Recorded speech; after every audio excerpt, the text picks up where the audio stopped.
should be able to see that well. So we're going to be attaching this top area here to here, which is part of the main. This part's part of the main chainmail.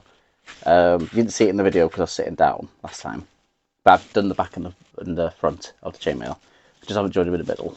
This is the back, and I'm just extending it on here, so it'll hopefully be the right length as the front of the chainmail. See, I've attached one here, so it's actually gone there. Instead of show you what I showed you in the other video, you go over, under, make sure to go through the same loop as the other one. You go through like this. Well, when it's not being a pain, it goes through like this. And then you've got, use your little pliers when you need to. My fingers aren't very nimble. And then you twist.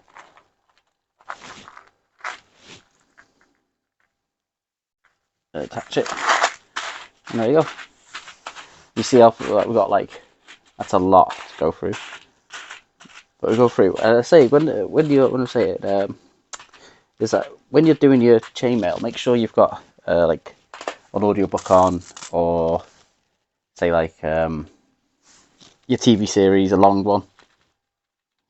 I personally I've been through a few series, including like the Attack on Titan one, while doing this. And I also right now I'm on the 7 Deadly Sins, like rewatching all of them. It is very repetitive. This is a very repetitive thing to do, and you have to do a lot of it. Imagine like every single one of these rings you've individually placed onto each other, and it takes a hell of a long time. And you don't want to get like fatigued from it too quickly, because you've got so this is just attaching this, but remember I've got to put all this together first, and this took me a while to do, just doing this part. And then you got this part here, which is of course part of the main chainmail, which took a hell of a lot longer. But yeah, I think the best thing for it is to just have something that you can just listen to or watch continuously for as long as you want to keep doing this, because you do not want to get bored doing this. As I said, unless you're really into repetitive things and tedious things, it's best watching something. But you see, slowly but surely get there, slowly but surely attaching. So you got them there, and you need to just do this until you've got the right length front and back. And then next time I'll be attaching them between, so I can fill it in on the sides. Eventually get to the armpit, and then sort out the arms. And hopefully, if I don't make any alterations, hopefully I will be finished with the shirt / hubbuck. Just to see if, and then we'll be on to the coif, which is its own challenge, because I think it'll be easier because it's smaller, but it's got its own set of rules to that one as well, which I had to like find out and then slowly but surely fix it in my direction. But I was going to make a coif first, but I didn't have enough experience doing it. And I found that this has been to be honest, it's been more work, but it's been a lot more simple the work has been compared to doing the coif, as you'll see when I eventually show you that when I make it. It actually has its own little problems on the coif.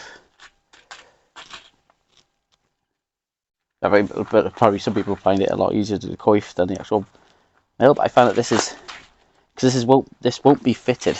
I'm not going to be fit. It's not going to be a fitted chainmail. It's buttered, and it's my first attempt, so I'm not going to be fitting it. So it's not going to be snug around the edges. It's not going to be beautiful.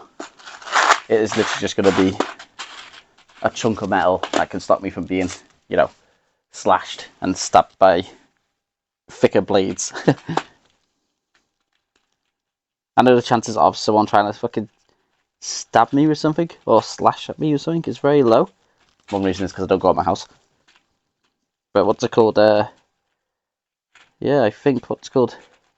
It's nice to actually have it. What they say, have it and not need it, and then need not have it. Yeah, it's what's called.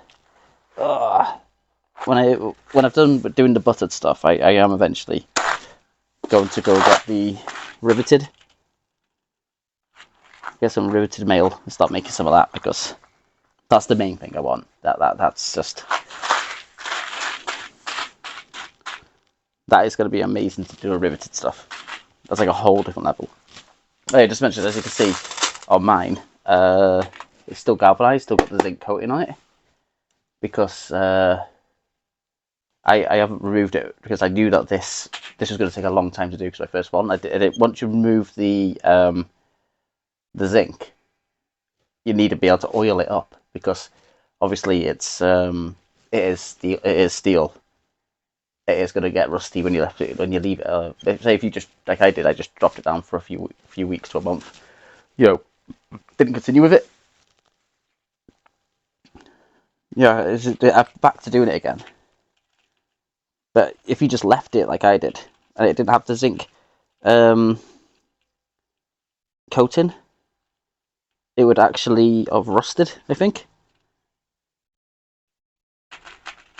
And I don't need that. When I do the riveted stuff, I'm going to get my own oil, so I could actually, like what I've, if I stay off it for a couple of days or a few weeks, I can at least oil it up a bit to make sure it doesn't go all rusty. Because don't forget, it is just steel. It is just or iron. It will go rusty if you just leave it. It's not exactly the worst thing in the world, because you can just scrape off the rust and then oil it up when you want to. Oh, I'll mess this one up a bit. There you go. There you go. That should be okay. It doesn't have to be perfect. That's one thing about this. It's Mark 1. Doesn't need to be perfect. But you'll yeah. This will take me, I'd say, it's going to take me about 20-30 minutes to do, depending if everything goes okay. So seal this and get this on here, and then I'll show you. I'll be standing up this time, and I'll show you what it looks like on the on me, both front and back, unlike before when you saw me sitting down, or you saw us the front, and then as I try to show you the sides, you can see the sides are open. That's what's good. Right. So this is the chainmail where it's up to. I haven't attached it through the sides. You got out there, and you have front here.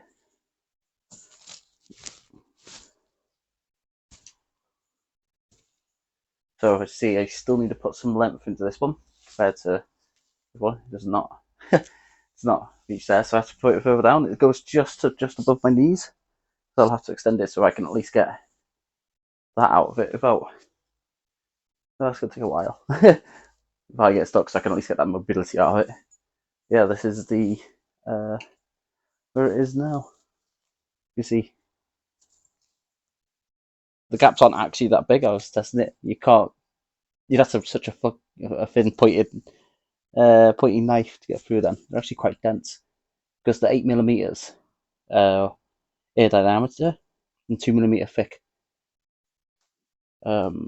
rings.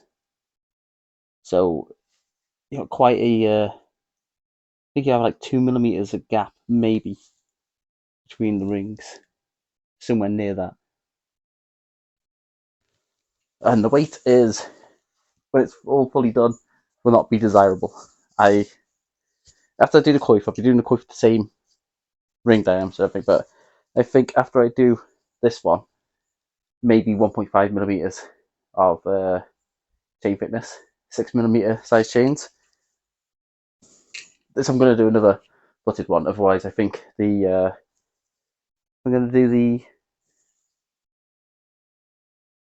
Yeah, I mean, when it's all finished, I'll have a belt. But yeah, that's what it is right now.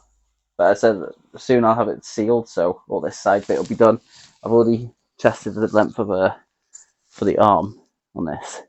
I need to put a bit more down. But yeah, this is how far I've gotten. I stopped doing chainmail for a couple of weeks, a couple of months, and but now I'm back to it. So let's just see how it goes. And there's the rear part of it.